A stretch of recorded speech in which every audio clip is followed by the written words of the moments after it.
Futures and options on futures trading involve substantial risk and is not a suitable investment for all types of investors. Past results are not necessarily indicative of future results. When I use the word I in this video, it refers to what I teach in my charting course or what I offer in my twice daily oral and written updates. Prices shown on charts and quote boards are in real time and take into account all known activity up to this point in time. And if you'd like to read more of this disclaimer, simply hit the pause key on your video player. Welcome. I'm Ira Epstein of Linn & Associates with your financial market update for this March 27th, 2017, about 5:15 p.m., and that is Central Daylight Time, and we are already into the Tuesday trade session for the 28th of March. We've reopened the markets, and we're getting a bit of a lift in the stock indices. Gold is down a fraction in the metal markets, steady to higher. Foreign currencies, a little bit weaker today. The big event, obviously, over the weekend was the failure of healthcare and traders bringing their own whatevers to the market, saying, Trump can't get anything else done, blah, blah, blah. That dropped the market down, started taking out even more of the Trump premium that's already come out of the market. Then we looked at a breakout to the upside in the VIX. Yeah, and that was a breakout. You'll see that on the chart, only to collapse by day's end as traders threw in the towel on that and said, nah, it's not ready to really break out. And that's why I think you're getting continuation of a rally tonight. Now, how far it goes will be important, and let's cover that on the charts. If you take a look at a weekly chart, the correction ended 1, 2, 3, 4, 5 weeks ago. So this didn't just happen to break. It's been going on since the market peaked at 21,162, and it's down right now to 20,522. So we're down in raw figures about 600 points. Got it? When you take a look at the market on a closing basis, it's gone from a recent high close of 20,898. I don't consider this the high close. Because the market came down and then back up here, taking out these other highs, I view that as the thrust down from that level to the current price that we're at 20,522. When I look at just what we have called a bar chart, you can see how the market fluctuated there and has come back down, and that's why I use that as the high. And then I put on the swing lines. Now, swing lines are what I teach in my charting course, and it's the foundation of a lot of what I do. In a hierarchy, it's very important because it determines trend and risk associated with the trend. Let me explain that in simple terms for you. If you take a look at markets without the swing lines, that's this brown. You look at a market, you say, well, maybe it peaked here, maybe it peaked here, we know it fell there. But via the rules that I set up in the indicator, the market looks to see if the previous day was a higher high day, a lower low day, an inside trading day, an outside day up, or an outside day down. There are 5 variables that it's going to look at. And it draws the line to an apex based on that and the close of the day. Intraday, and it does move intraday, it'll look to see, is it an inside day? Is it taking out the previous day's high? I've written the system so that it knows. So the trend is down because a downtrend is defined as lower highs and lower lows, which is exactly what you have, and I've got the red arrow showing that. In order to negate it, you got to take out 20,702. I then put a filter called the 18-day moving average of closes on the chart, and that's right here. And suffice to say, if the market is under that number, the bias is down. So I have 2 elements going here. I have the swing line down, so the trend is down. The bias is down because the market's under that. I next look to see, and by the way, I always plot the 100-day average, and I plot some other moving averages, key ones that you'll see in my charting course. But if I put everything up on the charts in these simple videos for you, and these are not meant to be what my subscribers to my research sees. These are lightweight. If you saw them all, if you didn't take the course, you might get confused with why all the moving averages. Suffice to say, another potential support zone is 19,798 if the market were to dive into a downtrend. A more important support, because the market's been falling, are Bollinger Bands, which is an algorithm designed to keep the market trading within it 95% of the time. Therefore, when the market gets under it like it did on Friday and closes under it, the odds of staying under it from that point are probably about 4% of the time. I count each day that closes under it is a rule of thumb, is one of those percentage points. Now, I have periods where the market can go to 7. I've rarely seen it go beyond that. It can, and nothing in life is all the time. But for those few times, don't worry about it. It just means it's a well-entrenched trend if it's on the downside or the upside. But in this case, getting a snap back up, okay, doesn't mean anything. But very important is that the market is oversold and it's not trying to lock in a downtrend by embedding. You ask about embedding, we'll get to some charts I hope that show that on this, and I can show that to you. When we come to the June E-mini S&P, the same pattern, lower highs, lower and lows, staying over the lower Bollinger Band, also in what? An oversold condition. Now, if this market were to take out 2356, it negates the downtrend. It cannot start an uptrend. You'd have a pattern of a lower low and a higher high, and in the Dow, if you took out 20,702, you'd have a lower low and a higher high. So you cannot start uptrends in the market, but you can negate downtrends. That's about all that you can say. In the NASDAQ, the resistance comes in at 53.81, and the market's trading tonight just over that at 53.85.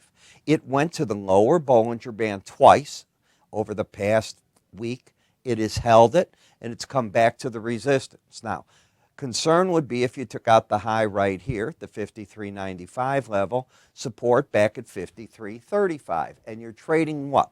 Very much in a sideways action. Even if you take out 53.95, can you end up in an uptrend? Well, let's take a look. The current low is 53.17 and a quarter. This low is 53.15. It is the one index that can, CAN. So if it takes that out, it might make a run to 54.26 and carry some of the other indices with it.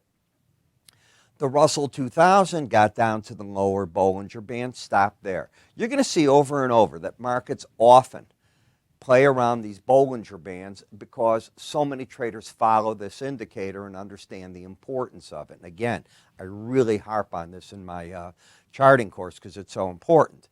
The market's also caught between the Bollinger Band, the 100-day average, and the 18-day average of closes. There's lots of layers of resistance, and unlike the other markets, you're not oversold. Readings under 30 are oversold. Now, keep in the back of your mind, this was the weakest, the poster child of weakness of the past week and a half, 2 weeks. So it coming out first of not being oversold makes sense. Here's the failure market. Let me just show you this. This is how the chart looked coming into today. Caught in narrow Bollinger Band, see the black dashed lines? Market was over the 100-day average, had hit the upper Bollinger Band. The fear opened the market today higher. It runs up to 1511, falls back within the band. So all that happened, past tense, is you're still in an uptrend. You still have the higher highs, higher lows, but not enough to stay outside of the band, and momentum is fighting the market. It's pointing to lower prices. So support probably close to the 1190 area, and in order to negate this attempt at an uptrade, you'd have to take out 1092. Cannot start a downtrend on this pattern, by the way. In the 30-year notes, well, we really got this market, 30-year bonds rather, we got this market up to the upper Bollinger Band finally, and it stalled there with an overbought condition. So traders bought this market like crazy, fearful of, again, healthcare means maybe no tax reform, maybe means no real good passing of immigration policies. What about the infrastructure spending? So it's like everything else in life. You know, here we are in the 11th week of the presidency. He's had a failure in a bill. So I guess people imply that the next 4 years will be a disaster for the man. You know what I'm saying. Can't be. 10-year note gets up here, fails. Markets are vulnerable. They hit their upside target, supports the 100-day average on the way back down because it was resistance. The June dollar index is weak as can be. The press keeps saying how strong the dollar is. It used to be.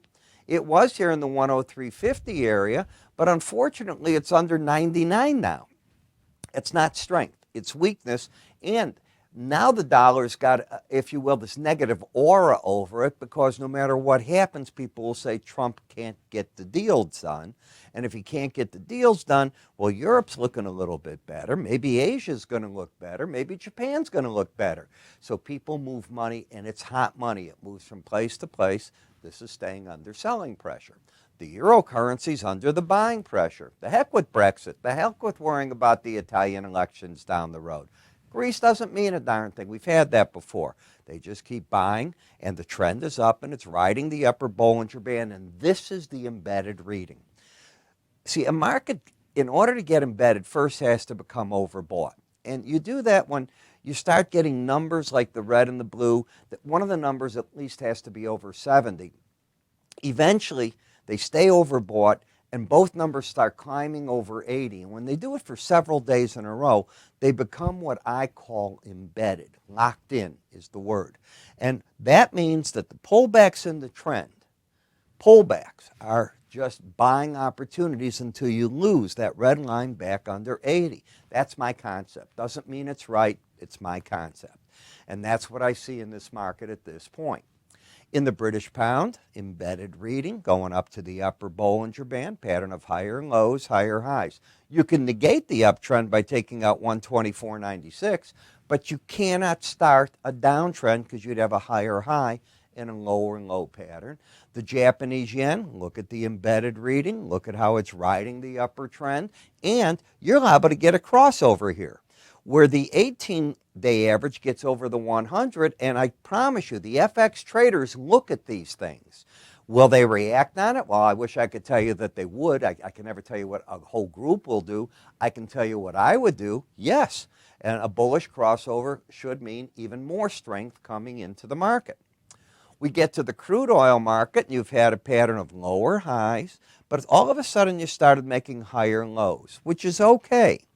And the reason it's okay is in the hierarchy of tools, technical indicators, the hierarchy as I set it up, I can't tell you what you would do, and this is what I teach. This is the main one. When you have an embedded reading, you stay with that. That is the thing, and it means that rallies are still selling opportunities until that pattern's lost.